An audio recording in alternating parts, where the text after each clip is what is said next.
నమస్కారం అండి. అంటే 'పెద్ది' గురించి మీకెలా అనిపిచ్చింది? గ్లింప్స్ చూసినప్పుడు ఎలా అనిపిచ్చింది? లుక్స్ చూసినప్పుడు ఎలా అనిపిచ్చింది? 'చిక్కిరి చిక్కిరి' సాంగ్ మొత్తం ఇంటర్నేషనల్ వైడ్‌గా వైరల్ అయితుంది. సో, ఏం చెప్పదలుచుకున్నారు?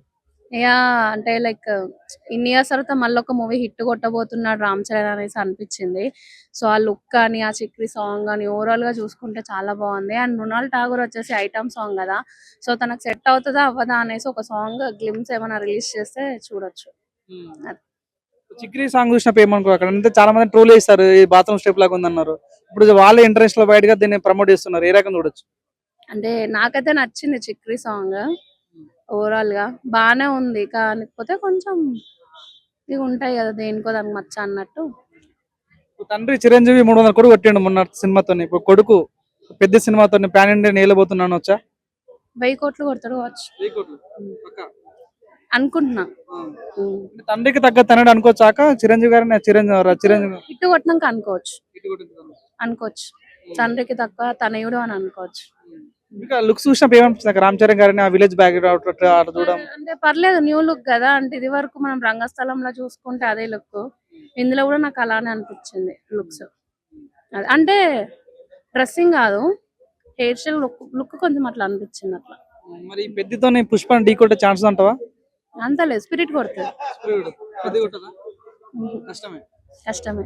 ఎందుకు అనుకుంటారు అక్క? మంచి పెద్ద పెద్ద క్రూ ఉంది. ఏఆర్ రెహమాన్ ఉన్నాడు. మన చ బేబీ ఆ సినిమా తీసిన వ్యక్తి ఉన్నాడు కదా డైరెక్టర్. మరి ఎందుకు కొట్టదు అనుకుంటారు? అంటే మనం స్పిరిట్ ఎందుకు కొట్టొద్దు అనుకుంటున్నాం? స్పిరిట్‌లో గూడా అందరూ స్పిరిట్ మీద ఉన్న అభిమానంతోటి స్పిరిట్ మీద ఉన్న అభిమానంతో పెద్దని తక్కువ అంచనా వేస్తున్నారా అంటున్నాను నేను. నేను ఎవరిని తక్కువ అంచనా ఎయ్యట్లేదు. యాస్ ఎ ఫ్యాన్‌గా నేను కొంచెం క్రూయల్‌గానే ఆలోచిస్తా గదా! అంటే డార్లింగే హిట్ కొట్టాలని జెప్పి. ఇది గూడా హిట్ కొట్టాలి. బట్ డార్లింగ్ ఇంకా ఎక్కువ హిట్ కొట్టాలి. అది. చాలా భారీ మొత్తంలో ఉంది. 'పెద్ది' సినిమా ఓ పెద్ద హిట్ అవుతుందని నమ్మకం కూడా ఉంది. అలాగే ఈ సినిమా బుచ్చిబాబు గారి సినిమా. బుచ్చిబాబు గారు మొదటి సినిమానే ఓ సూపర్ డూపర్ హిట్ సినిమా చేశాడు ఆయన. రెండో సినిమా నేషనల్ ఇంటర్నేషనల్ మూవీ కింద నిలబడబోతుంది. ఎందుకంటే పాన్ ఇండియా మూవీ కొట్టేశారు ఆల్రెడీ. కాబట్టి మన తెలుగు సినిమాని వేళ ప్రపంచ స్థాయికి సినిమా తీసుకెళ్లిన దాంట్లో ఇది కూడా మొదటి వరుసలో ఉంటుందని చెప్పి అనుకుంటున్నాను. అదేవిధంగా ఏఆర్ రెహమాన్ గారు చాలా సినిమాల తర్వాత అంటే ఈ మధ్యకాలంలో ఆయన కొంచెం స్తబ్దతగా సినిమాలు కొంచెం సూపర్ డూపర్ సెన్సేషనల్ హిట్ అవ్వలేదు. కానీ ఒక సెన్సేషనల్ హిట్ రాబోతుంది. ఏఆర్ రెహమాన్ గారికి కూడా ఒక గొప్ప పేరుని తీసుకురాబోతుంది అని మాత్రం అందరూ అనుకుంటున్నారు. ఖచ్చితంగా హీరో రామ్ చరణ్ గారు ఈ సినిమా చూసిన తర్వాత ప్రతి ఒక్కరూ కూడా ఈ హీరోను గట్టిగా మెచ్చుకునే అవకాశం ఉంది. ఎందుకంటే అంత అద్భుతమైన పర్ఫార్మెన్స్ ఉంది ఆ సినిమాలో.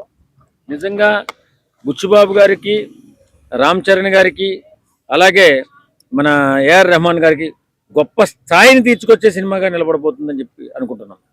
'చిక్కిరి' సాంగ్ వచ్చినప్పుడు చాలా మంది ట్రోల్ చేశారు. బాత్రూమ్ స్టెప్ లాగా ఉందన్నారు. ఇప్పుడు ఇంటర్నేషనల్ ఉన్న వ్యక్తులు కూడా డాన్స్ చేస్తున్నారు. ఎలా అనుకోవచ్చు? ఒక తెలుగోడి ఒక సత్తా ఇంటర్నేషనల్ చూస్తుంటే ఎలా అనిపిస్తుంది అన్న? చాలా గర్వంగా ఉంటుంది. మన తెలుగు సినిమా ఇంత స్థాయికి వెళ్ళి తెలుగు రాష్ట్రాలకి ఇంత గొప్ప పేరుని తీసుకొస్తుంది ఇవాళ సినిమా ఇండస్ట్రీ. నిజంగా తెలుగు రాష్ట్రాలు ఎక్కడున్నాయో కూడా తెలిసేది కాదు చాలా దేశాలకి. కానీ ఈవేళ తెలుగు రాష్ట్రాలు, తెలుగు అంటే ఇండియా, ఇండియా అంటే తెలుగులాగా ఆ రకంగా వెళ్ళిపోయింది మన సినిమా. తెలుగు సినిమా ప్రపంచ స్థాయిని తెలుగు సినిమా మన తాకుతుంటే ఇక్కడ ఉన్నటువంటి కొంతమంది స్వార్థపరులు అంటే వాస్తవంగా వాళ్ళని ఏం తిట్టకూడదు, మన వాళ్లే కాబట్టి ఎప్పుడు ట్రోల్ చేయడం, మన స్థాయిని తగ్గించాలని ప్రయత్నం చేయడం ఏం లాభం వస్తుందో నాకైతే తెలియదు. ఒక అద్భుతమైన సూపర్ డూపర్ హిట్లు కొడుతూ బాలీవుడ్ భయపడుతుంది, హాలీవుడ్ అదిరిపడుతుంది. ఆ రేంజ్లో వెళ్తున్నాయి మన సినిమాలు. ఇప్పటికీ కూడా ఈ ఏమంటారు కుంచిత మనస్వభావం అంటే కుషిద్ధంతో ఉన్నటువంటి వ్యక్తులు ట్రోల్ చేసుకుంటూ మన సినిమాల్ని, మన హీరోల్ని ట్రోల్ చేసుకుంటూ ఏదో జీవితాన్ని అలా కొనసాగించేస్తూ ఉన్నారు.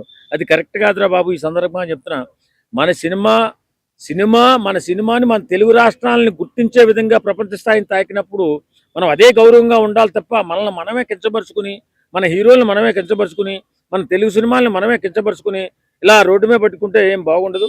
ఏ స్థాయికి వెళ్ళిపోయిందంటే సినిమా అంటే తెలుగు సినిమా అనే స్థాయికి వెళ్ళిపోయింది. మన సినిమా రిలీజ్ అవుతుంటే బాలీవుడ్ వాళ్ళు సినిమాలు ఆపుకునే స్థాయికి మన తెలుగు సినిమా వెళ్ళిందంటే గర్వంగా ఫీల్ అవ్వాలి తప్ప ఏడుపు మొఖాలు పెట్టి ఏడవకూడదని నేను అంటాను. ఎందుకంటే ఈ మధ్య ట్రోలర్స్ ఎక్కువైపోయారు. ఏదో ఒక సాంగ్ రిలీజ్ అయితే దాన్ని ట్రోల్ చేయడం, ఒక బిట్ రిలీజ్ అయితే, ఒక డైలాగ్ రిలీజ్ అయితే దాన్ని ట్రోల్ చేయడం, ఇదే నరప పని. ఇది ఏ స్థాయికి వెళ్ళింది మన సినిమా? మన తెలుగు వాడికి ఎంత గర్వంగా ఉంది, ఎంత పేరు తీసుకొచ్చింది.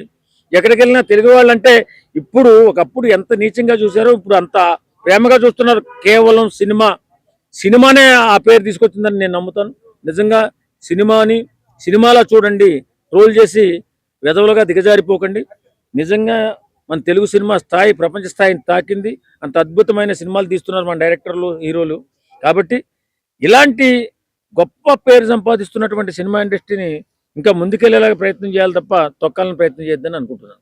రామ్ చరణ్ గారి యొక్క డెడికేషన్ ఎలా ఉంది అంటే, గతంలో చూసుకుంటే రంగస్థలం అప్పుడు కూడా చాలా డెడికేట్ గా పనిచేశాడు.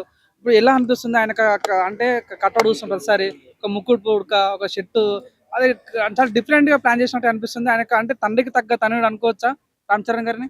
నిజంగా చిరంజీవి గారు ఎంత కష్టపడి వచ్చారో అంత కష్టపడి వచ్చారని చెప్పి అంటుంటారు. కానీ గోల్డ్ స్పూన్ తో పుట్టాడు రామ్ చరణ్. కానీ తండ్రి గారి కంటే కూడా ఇంకా ఎక్కువ కష్టం పడుతూ, ఇంకా తపన పడుతూ మీరు ఎప్పుడైనా షూటింగ్ కాడికి వెళ్ళండి, బన్నీని కానీ, రామ్ చరణ్ కానీ, లేకపోతే ఎన్టీఆర్ కానీ చూడండి, వాళ్ళు పడే కష్టం అంత కష్టం కనిపించదు. మనం చిన్న కష్టానికే భయపడిపోతుంటాం. వాళ్ళు పొద్దున్న తెల్లవారుజాము 4 గంటలు లేచి ఆ జిమ్కి వెళ్ళి, డాన్స్కి వెళ్ళి, తర్వాత షూటింగ్కి వెళ్ళి, మళ్ళీ రాత్రి 8 గంటలకు ఇంటికి తిరిగి వచ్చి, అసలు వాళ్ళు సినిమా కోసమే పుట్టారు, సినిమా కోసమే బతుకుతున్నారు అన్నట్టుగా అనిపిస్తుంది మనకి. వారిని కానీ పర్సనల్గా మన సినిమా షూటింగ్లో కానీ వాళ్ళ ఈ జీవితాన్ని పరిశీలిస్తే మనము కూడా మనం చేస్తున్నటువంటి రంగాల్లో ఒక అద్భుతమైన స్థాయికి వెళ్తాం, అంత కష్టపడతారు. కాబట్టి చిరంజీవి గారి అబ్బాయిగా రామ్ చరణ్ విపరీతమైన కష్టపడతారు. ఎలాంటి కాంట్రవర్సీలో కూడా తలదూర్చరు. ఓ అద్భుతమైన హీరో. అలాగే మన హీరోలందరూ కూడా ఇవాళ చాలా ప్రగతి సాధించారండి. మన ఇండియాకి పేరు తెచ్చుకొచ్చారు. ఇండియాకే పేరు తెచ్చారు. మన తెలుగు రాష్ట్రానికి కాదు, ఇండియాకి పేరు తీసుకొచ్చినటువంటి సినిమాలు మన తెలుగు సినిమాలు. కాబట్టి మనం తెలుగు సినిమాని ఎప్పుడూ కూడా కించపరిచి మాట్లాడకూడదని చెప్పి, మాట్లాడొద్దని చెప్పి కోరుకుంటున్నాను. చాలా బాగుందన్న, చాలా బాగుంది. ఆ స్టెప్ కూడా చాలా వెరైటీగా బాగుంది. మన జానీ మాస్టర్ గారు ఎవరో కంపోజ్ చేశాను అనుకుంటారు, చాలా బాగా చేశారండి. స్టార్టింగ్ లో చిక్రీ సాంగ్ వచ్చినప్పుడు చాలా మంది ట్రోల్ చేస్తారు, ఇది బాత్రూమ్ స్టెప్ లాగా ఉందని చాలా మంది అన్నారు. కానీ ఇప్పుడు ఇంటర్నేషనల్ వైడ్ గా ఈ సాంగ్ మీద స్టెప్ లేటా, రీల్స్ లేటా చూస్తుంటే ఎలా అనిపిస్తుంది అన్న?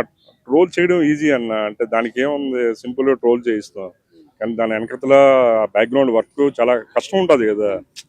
అది ఎవరో మరి చేసిన వాళ్ళు అంటే మైట్ బి ఏమంటారు, వాళ్ళు నెగిటివ్ ఉన్న వాళ్ళు చేయొచ్చు. కానీ తర్వాత మీరు ఇప్పుడు అబ్జర్వ్ చేస్తే అది ఎక్కడికో వెళ్ళిపోయింది. ఆ స్టెప్ అనేది, ఆ పాట కూడా బాలీవుడ్ లో కూడా ఎక్కడికో వెళ్ళిపోయింది అన్న. సూపర్ అన్న. చేస్తున్న వాళ్ళు అలాగే నెగిటివ్ చేస్తూనే ఉంటారు. కానీ నాకు తెలిసి పెద్ద సినిమా మంచి బాగుంటుందని నేను అనుకుంటాను. ఇప్పటి వరకు రామ్ చరణ్ గారు ఎప్పుడు స్పోర్ట్స్ సంబంధించినటువంటి స్టోరీ చేయలేదు. ఈసారి క్రికెట్ గా అనిపిస్తుంది, ఆ షార్ట్ డిఫరెంట్ గా అనిపిస్తుంది. కాబట్టి అంటే ఎలా ఉండబోతుంది? గతంలో మనం రంగస్థలం లాంటి ఒక విలేజ్ బ్యాక్గ్రౌండ్ సినిమా చూసాము. విలేజ్ బ్యాక్గ్రౌండ్ లోనే ఒక స్పోర్ట్స్ సంబంధించినటువంటి సినిమా లాగా కనిపిస్తుంది. అంటే ఈసారి వర్కౌట్ అయిద్దంటావా అన్న? డెఫినెట్ గా అన్న, డెఫినెట్ గా వర్కౌట్ అవుద్ది. రంగస్థలం కన్నా ఇంకా భారీ హిట్ అవుద్దని నేను అనుకుంటున్నాను. పెద్ద డైరెక్టర్ కూడా, ఆయన బుచ్చిబాబు కూడా మామూలు డైరెక్టర్ కాదు, బాగా తీస్తానే అనుకుంటున్నాను.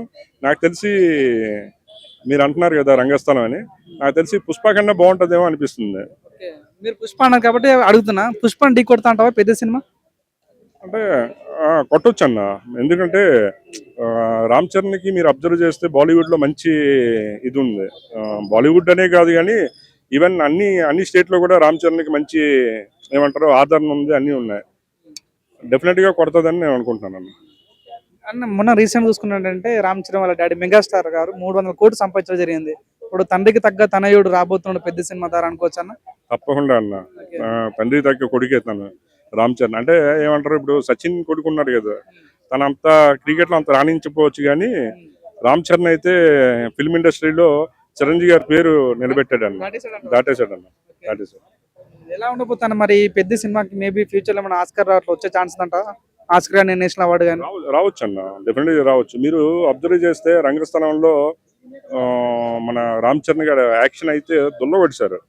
ఆయన ఒక నటుడిని మన డైరెక్టర్ మన అదే రంగస్థలం సుకుమార్ గారు బయటికి తీశారు కదా. ఈ సినిమాలో కూడా అట్లానే చేస్తాడు. మీరు అన్నట్టు ఆస్కర్ అవార్డుకి తగ్గ యాక్షన్ ఉంటుంది, అన్ని రకాలు ఉంటాయని నేను అనుకుంటున్నాను అన్న. సో మీకు నమ్మకం ఉందన్న, అంటే ఆయన వే ఆఫ్ లుకింగ్ కానీ, సో ముక్కు పుడక పెట్టుకోవడం కానీ, సో అది చూసినప్పుడు ఎలా అనిపించింది? అంటే ఆ, చూసినప్పుడు ఎలా అనిపించింది అంటే ఆ క్యారెక్టర్ కి మరి అలా ఉంటేనే బెటర్ అని ఇప్పుడు డైరెక్టర్ తెలుస్తుంది కదన్న. ఇప్పుడు ఒక స్టోరీ ఉందంటే ఆ స్టోరీ తగ్గట్టు ఉండాలి. ఆ స్టోరీ తగ్గట్టు ఆ, రామ్ చరణ్ గారి లుక్ చేశారు.